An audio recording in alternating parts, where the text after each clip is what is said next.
In this video, I want to have a look at permutations involving identical elements. So to start us off, I want to consider three marbles. We've got 2 yellow and 1 red, and I want to have a look at how many different ways we can arrange them in a line. Now, normally, if we had 3 different coloured marbles, we could arrange them in 3 factorial different ways. But the difference here is that these 2 yellow ones will be identical. So within that 3 factorial, we've got, say, yellow, yellow, red.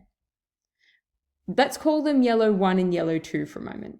So we've got yellow 1, yellow 2 red, but we also have yellow 2, yellow 1 red within this 3 factorial.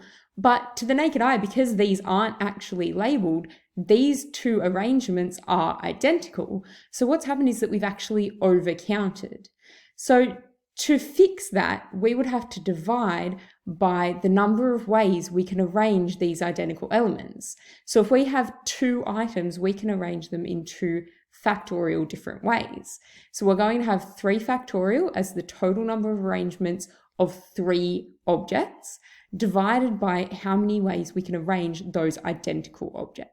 So if we look at that more generally, the number of different ways of arranging n different objects, where A of the objects are of one type, B of the objects are another type, C are of a third type, and so on, is given by, we're going to go n factorial divided by, and then we're going to divide by all the identical things. So A factorial because there were A of those, B factorial because there were B of those, C factorial, and we can keep going as long as we need to.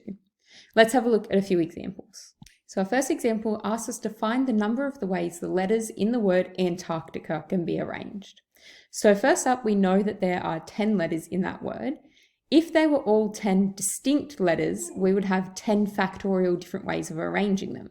But we do have multiples of some letters. So we're going to have to go 10 factorial divided by, we can see that we've got 3 A's, so we'll divide by 3 factorial. Then we've got, what else have we got? 2 T's. So we'll divide by 2 factorial for the T's. And we also have 2 C's.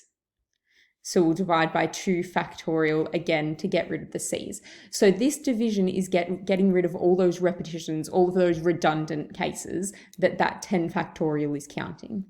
So if we pop that in our calculator, we'll end up with 151,200 different arrangements. Okay, our second example says there's 9 cookies on a plate. There's 2 shortbreads, 3 Anzac cookies, and 4 chocolate chip cookies. We want to know how many ways the cookies can be distributed amongst 9 people, assuming that each person is having exactly 1 cookie. If Jess has a chocolate chip and Emma has an Anzac, so we've got 2 that are already pretty set. So if we think first about Jess and Emma, and then we think about the 7 other people. So Jess has, what's Jess having? A chocolate chip. So she has 4 choices for which cookie she chooses. We know that Emma is having Anzac, so she has 3 options. And then from then on, there's going to be 7 cookies left because we had 9 to start and we've already taken 2. So the number of ways those 7 can then be distributed would be 7 factorial. So this is how our problem would look almost, except that we now need to get rid of our double ups because we have those identical elements. So our solution is going to be 4 times 3 times 7 factorial.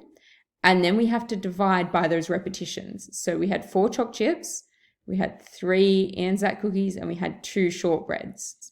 So if we put all of that in our calculator, we would end up with 210 different possibilities.